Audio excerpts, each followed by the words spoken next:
मेरे प्रिय विद्यार्थियों, आज की इस चर्चा में आप सभी का हार्दिक अभिनंदन है। मैं चैतराम यादव, शासकीय रानी सूर्यमुखी महाविद्यालय, छुरिया राजनांदगांव। आज हम नागार्जुन की कविता की चर्चा करने जा रहे हैं।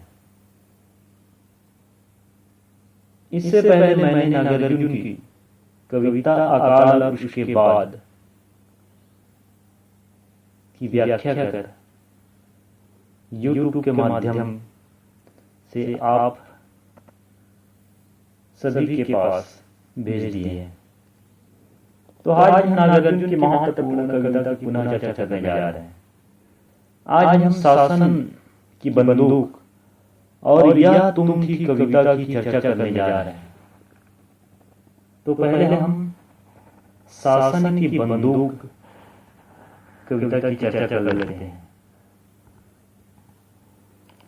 खड़ी हो गई चाप कर कंकालों की हुक, नभ में विपुल विराट सी शासन की बंदूक।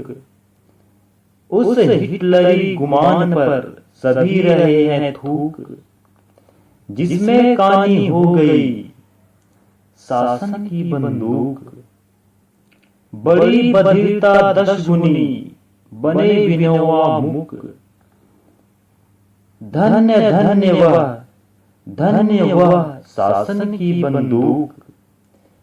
सत्य स्वयं घायल हुआ गई अहिंसा चूक। जहां जहां दगने लगी शासन की बंदूक, जली ठूंठ पर बैठकर गई कोकिला कूक। बाल न बांका कर सकी शासन की बंदूक। तो यह महत्वपूर्ण कविता कवियर नागार्जुन द्वारा रचित शासन की बंदूक कविता से लिया गया।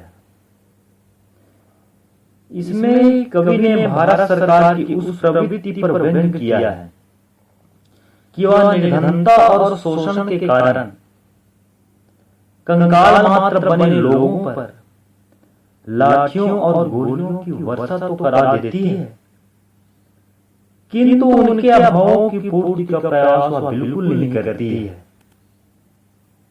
शासन की बंदूक के माध्यम से नागार्जुन जी ने बहुत ही महत्वपूर्ण उस भाव को चित्रित किया है।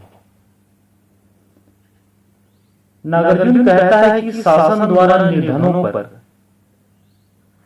जो बार बार बंदूकें चलवाई जाती है, उस पर गोली कांड कराया जाता है, उसकी आवाज को नर कंकालों की हूंक ने अत्यधिक विराट होकर आकाश में घेर सा लिया है। भाव यह है कि निर्धनों की हूंक को गोलियों की आवाज में नहीं डुबाया जा सकता, और उनकी हूंके गोलीकांड की आवाज से बढ़कर सुनाई देती रहती है। नागार्जुन कहता है कि सरकार द्वारा तानाशाह हिटलर के समान घमंड में भरकर जो गोलीकांड और नरसंहार कराया गया है, उसकी चारों ओर निंदा हो रही है। लोग बात कह रहे हैं कि वह सरकार धिक्कार योग्य है जो जनता पर तानाशाही लादते हुए गोलियां चलवाती रहती है, किंतु उनकी गोली वर्षा जन आक्रोश को शांत करने में विफल रहती है। परम अहिंसावादी विनोबा भावे पर व्यंग प्रहार करते हुए नागार्जुन कहता है कि शासन सत्ता की वह बंदूक धन नहीं कही जाएगी जिसने गांधी जी के परम अनुयायी विनोबा भावे को बहरा और गूंगा बना दिया है। अर्थात जो सरकार की दमन नीति की निंदा न करके इस प्रकार मौन साधे हुए हैं, मानो गोलियों की आवाज सुनाई ना देती हो।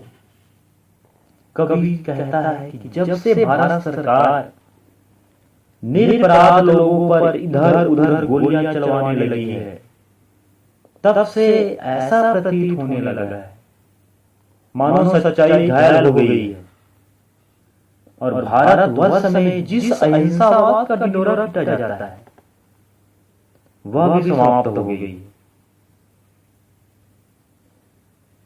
नागार्जुन जी सरकार के इस दमन चक्र द्वारा भी जन आंदोलन के न दब पाने के संबंध में आह्वान व्यक्त करता है कि वह जली हुई ठूंठ कर बैठकर कुहकती हुई कोयल यह कह रही है कि शासन की बंदूकों द्वारा उन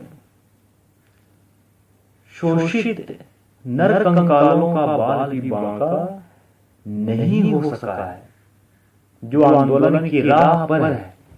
नागार्जुन जी यहाँ पर शासन के बंदूक के द्वारा उस असहाय उस पीड़ित जनता को बंदूक के माध्यम से दमन करना चाह रहा है।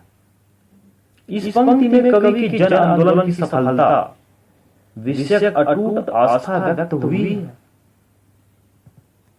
नागार्जुन एक जनवादी कवि है और वह अपनी इस ख्याति के अनुरूप ही उन्होंने सरकार के दमन चक्र पर व्यंग्य प्रहार करते हुए जन आंदोलनों का समर्थन किया है। तो यह महत्वपूर्ण अंश शासन की बंदूक कविता। आगे हम यह तुम थी कविता चर्चा करते हैं। यह तुम थी कविता एक महत्वपूर्ण कविता, यह अत्यंत सशक्त प्रेम कविता है जिसमें प्रेम के प्रभाव को सपनता और सूक्ष्मता से व्यंजित किया गया है। प्रेम जैसे इस पूरी सृष्टि का मूल राग है, उसके जन्म लेते जैसे सारा कुछ रूपांतरित होने लगता है। अलंकार को चीर कर जैसे सूर्य उदित हो और सृष्टि का कण कण प्रकाशवान हो उठे। भीषण जड़ता के भीतर जैसे ऊर्जा संचारित हो उठी, तभी ठूठ कचनार और कोढ़ी गुलर की भांति हो गए। जीवन में राग एक नई उष्मा, नई उमंग, नई जीवनी प्रदान कर देता है। कवि ने अपनी इस अनुभूति को अत्यंत जीवंत बिंबों में प्रस्तुत किया है। तो यह तुम थी कविता की हम चर्चा करने जा रहे हैं। कर गई चाक तिमिर का सीना, ज्योत की फांक यह तुम थी, सिकुड़ गई रग रग झुलस गया अंग अंग, बना कर ठूंठ छोड़ गया पतझार, उलंग असगुन सा खड़ा रहा कचनार। अचानक उमगी डालों की संधि में छरहरी टहनी, पोर पोर में घसे थे टूसे, यह तुम थी। झुका रहा डाले फैलाकर, कगार पर खड़ा कोल्ही गुलर, ऊपर उठ आई भादों की तलैया, जुड़ गया बोने की छाल का रेशा रेशा, यह तुम थी। यह कविता डॉक्टर नागार्जुन जी ने प्रस्तुत पद्यावतरण की कविता यह तुम थी से लिया गया। इसमें प्रेम के प्रभाव को सघन और सूक्ष्म रूप में व्यंजित किया गया। प्रेम की संसार का मूल राग है और जब प्रेम का भाव हृदय में प्रकट होता है तो बहुत कुछ परिवर्तित होने लगता है। अंधकार को समाप्त कर प्रकाश का उदय होता है। तो यह कविता डॉक्टर नागार्जुन की यह तुम थी कविता, इसमें डॉक्टर नागार्जुन कहना चाहता है और इस कविता के माध्यम से एक अत्यंत सशक्त प्रेम कविता को अपनी विचार द्वारा अभिव्यक्त किया है। इसमें अर्थात कवि अथवा काव्य नायक अपनी प्रेयसी को संबंधित करते हुए कहता है यह तथ्य तुम्हारे द्वारा मेरे जीवन में पदार्पण करने का ही परिणाम है कि तुझे ऐसी अनुभूति होने लगी है मानो प्रकाश की किरण मेरे जीवन में छाए हुए अंधकार के सीने को चीर गई हो। भाव यह है कि मेरे जीवन में निराशा की अंधकार की स्थान पर आशा की किरण दिखाई देने लगी है। तुम्हारे प्रेम आकर्षण से पहले मेरे जीवन की ऐसी दशा थी कि मेरा रग रग सिकुड़ा हुआ था और मेरा अंग प्रत्यंग झुलसा हुआ सा निष्प्राण प्रतीत होता था। मुझे अपना जीवन किसी झुलस कर ठूंठ हुए वृक्ष की भांति नीरस दुखद प्रतीत होता था और अपने जीवन में पतझड़ की जैसे विरागिनी का अनुभव होता रहता था। मेरी दशा की ठूंठ हुए उस कचनार की तरह थी जिसे अब सगुन सूचक माना जाता है, किंतु तुम्हारे द्वारा मेरे जीवन में प्रवेश करते ही मुझे ऐसा प्रतीत होने लगा है मानो मुझ में से नई नई टहनियां निकलने लगी है और मेरी पोर पोर में फूल खिलने लगे। प्रेम के प्रभाव को एक दूसरे बिंब द्वारा प्रस्तुत करते हुए यहां पर नागार्जुन कहना चाहता है कि तुमसे प्रेम होने से पूर्व मेरी दशा उस कोढ़ी हुए गोलर के वृक्ष की भांति थी जो किसी तालाब के किनारे अपनी डालें फैलाकर खड़ा तो रहता है किंतु उस पर फल नहीं लगते। हाँ, जब से तुमने मेरे जीवन में प्रवेश किया है मुझे ऐसा प्रतीत होने लगा है मानो भादों के महीने में वह तलैया